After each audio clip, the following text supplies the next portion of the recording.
রংপুরের বেগম রোকেয়া বিশ্ববিদ্যালয়ের সবুজ চত্বরে সোমবার সন্ধ্যায় থমথমে বাতাস ফুঁড়ে হঠাৎ গর্জে উঠল এই নজিরবিহীন স্লোগান।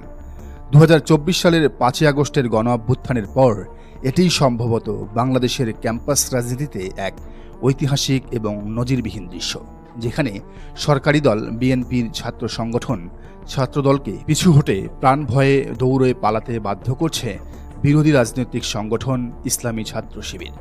হবিগঞ্জের ঘটনার স্মৃতি মাথায় নিয়ে বিরোধী ছাত্রদলের ক্যাডাররা ভেবেছিল হয়তো এটি জাতীয় নাগরিক পার্টি বা এনসিপির কোনো সহজ শিকার, কিন্তু তারা ভুলে গিয়েছিল সামনে এনসিপি নয়, দাঁড়িয়ে আছে সুসংগঠিত এবং দুর্ধর্ষ ক্যাডার ভিত্তিক সংগঠন ছাত্র শিবির।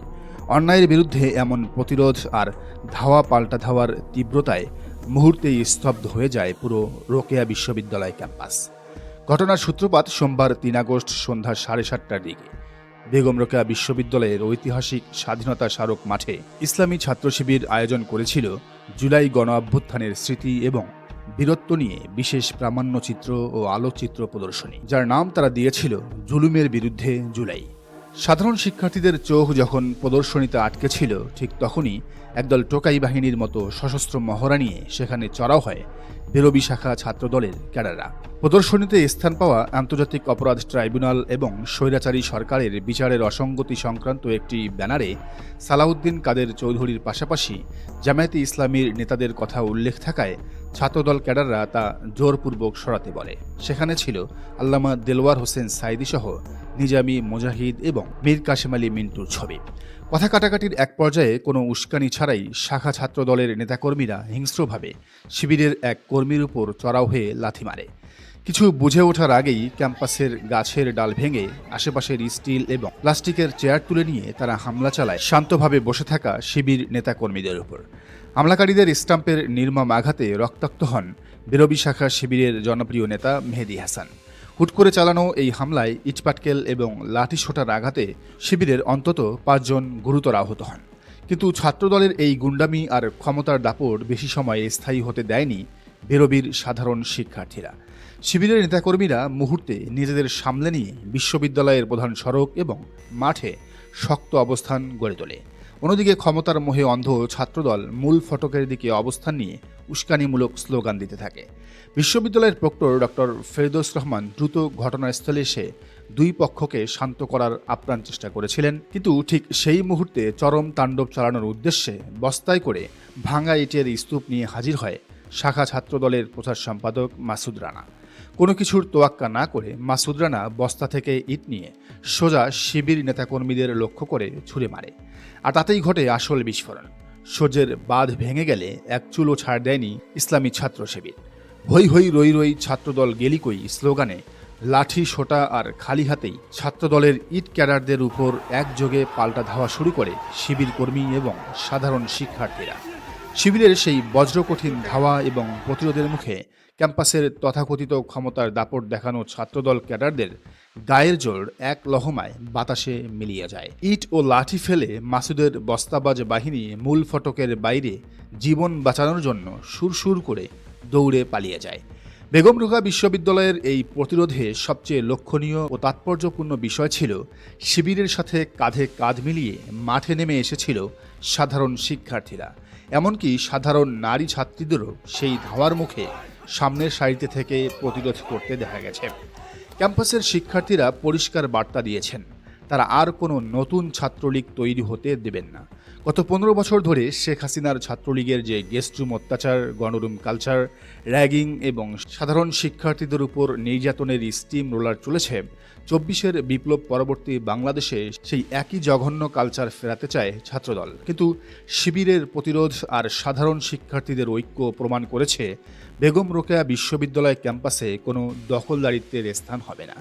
ঘটনাস্থলে উত্তপ্ত পরিস্থিতির মধ্যে প্রক্টর ডক্টর ফেরদৌস রহমান স্পষ্ট জানিয়েছেন, ভিডিও ফুটেজ দেখে যারা এই মারামারির পেছনে জড়িত তাদের অতি শীঘ্রই শনাক্ত করে কঠোর শাস্তি দেওয়া হবে।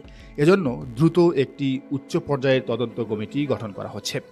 বেরোবির এই ঘটনার পর দেশের শীর্ষ রাজনীতি বিশ্লেষকরা বিএনপি এবং জামায়াতের রাজনীতি নিয়ে এক কড়া পর্যালোচনার সামনে এনেছেন।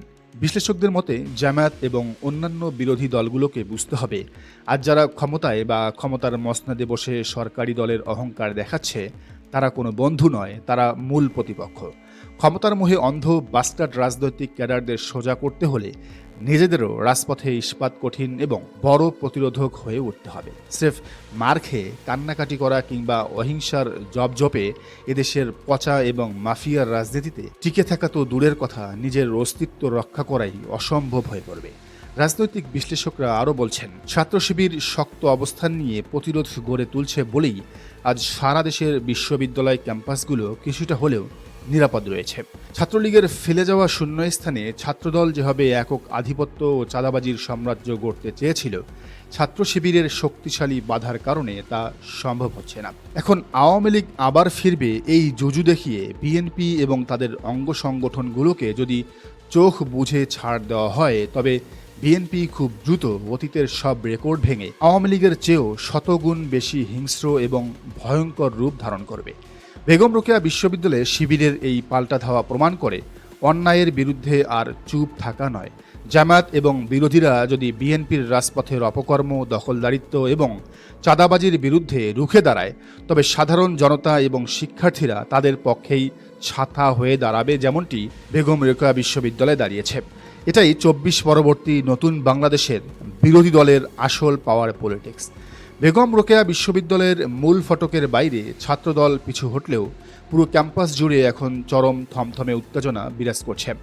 যে কোনো মুহূর্তে আবারও রক্তক্ষয়ী সংঘর্ষের শঙ্কা করছেন সাধারণ শিক্ষার্থীরা। ক্যাম্পাসের রাজপথ কি তবে ছাত্রদলের নতুন দখলদারিত্বের থাবায় পিষ্ট হবে, নাকি ইসলামী ছাত্র শিবিরের এই ঐতিহাসিক ধাওয়া পুরো বাংলাদেশের ক্যাম্পাসগুলোতে অন্যায়ের বিরুদ্ধে এক নতুন দাবানল জ্বালিয়ে দেবে? রংপুর থেকে ঢাকা রাজনীতির এই নয়া সমীকরণের শেষ দেখতে পুরো দেশ এখন বেগম রোকেয়া বিশ্ববিদ্যালয়ের দিকে নজর রেখে প্রহর গুনছে। বিএনপির সাবেক চেয়ারপারসন বেগম খালেদা জিয়া আল্লামা দেলোয়ার হোসেন সাইদি সহ গোলাম আজম নিজামীদের শ্রদ্ধা করতেন। তাদের যুদ্ধ অপরাধী হিসেবে তিনি বিবেচনাই করতেন না, বরং সে সময় শেখ হাসিনার কোর্টকে তিনি ক্যাঙ্গারু কোর্ট হিসেবে আখ্যা দিয়েছিলেন। সেই বিএনপির ছাত্র সংগঠন ছাত্রদল কেন এসব ছবি সহ্য করতে পারছে না? দর্শক, আপনার কি মনে হয় জানান মন্তব্যের ঘরে। আর এই চ্যানেলে নতুন হলে অবশ্যই সাবস্ক্রাইব করুন এবং বেল আইকনটি বাজিয়ে রাখুন, যাতে পরবর্তী ভিডিওর নোটিফিকেশন আপনি পান।